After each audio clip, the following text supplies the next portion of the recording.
अध्यक्ष महोदय, महाराष्ट्र विधानसभा नियम 293 अन्वय प्रस्तावावर बोलण्यासाठी मी उभा आहे।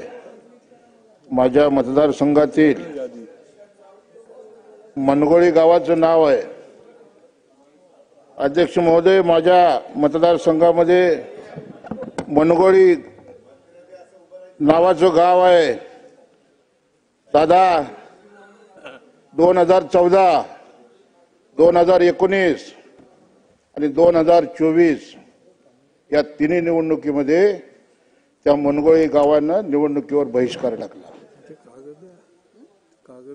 मनगोळी गाव हे मोहोळ तालुक्यातलं अनगरपासून 5 किलोमीटर आणि नरखेडपासून 7 किलोमीटर असणारं हे गाव, या गावानं 2014ला विधानसभा लोकसभा दोन्ही निवडणुकीवर बहिष्कार टाकला।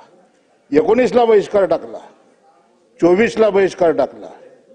निवडणुकीची यंत्रणा घेऊन महसूल खातं आणि होम खातं त्या गावाला रस्ता नव्हता, ट्रॅक्टर मधून यंत्रणा गेली आणि या जिल्ह्याचा कलेक्टर बैलगाडीमधून गेला।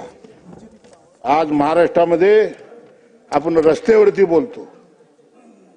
आज रस्त्याचं बजेट, दादा ही माहिती घ्या, सोलापूर जिल्ह्यामध्ये मनगोळी नावाचं गाव आहे। 3 निवडणुकीमध्ये लोकसभेला आणि विधानसभेला त्या गावानं बहिष्कार टाकला। गावाची मागणी काय की आम्हाला तालुक्याला जोडलं जावं, आम्हाला रस्ता द्या, आणि आम्हाला रस्ता देऊ शकत नाही ही यंत्रणा। आणि रस्त्यावरती आज आपण 19,000चं बजेटमध्ये तरतूद केली। माझ्या हातात कागद आहे दादा। या वर्षाच्या अर्थसंकल्पामध्ये आपण सार्वजनिक बांधकाम खात्यावरती 18,480 कोटीची तरतूद केली। ग्रामीण भागातून ज्यावेळेला आम्ही आमदार म्हणून निवडून आलो, आमच्या मतदारसंघातली कामं ठप्प आहेत। आणि मग ज्या वेळेला मंत्रालयाच्या स्तरावरती आम्ही माहिती घेतली, त्यावेळेला आम्हाला उच्च अधिकाऱ्याकडून असं समजलं की 19,554 कोटी रुपयाचं दायित्व हे ठेकेदारांचं सरकारकडे आहे। आणि म्हणून दादा, ग्रामीण भागातले मी 3 तालुक्याचा आमदार आहे, माझ्या 3 तालुक्यामध्ये कामं बंद आहेत। आणि मनगोळी गावासारखी तर कित्येक गाव आहेत दादा की याच्या गावाला जायला रस्ता नाही। गुडघ्या इतक्या चिखलातून पावसाळ्यात शेतकरी जातो दादा। कमीत कमी पाऊस जर पडला तर 4-4 दिवस शेतकरी गावामध्ये शेतातून गावात येत नाही, अशी परिस्थिती आहे दादा। आज पानंद रस्ते आपण बंद केले। ग्रामीण भागातल्या रस्त्यामध्ये बजेटमध्ये कुठेही तरतूद नाही दादा। हा कागद आहे माझ्यापाशी दादा।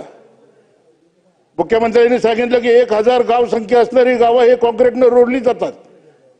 जर 1,000 गावं तुम्हाला जर कॉन्क्रीटनं जोडायची असतील तर दादा, एकीकडे आपण पुणे मुंबई एक्सप्रेस हायवे बनवतोय, रुंदीकरणाचं काम चालू आहे।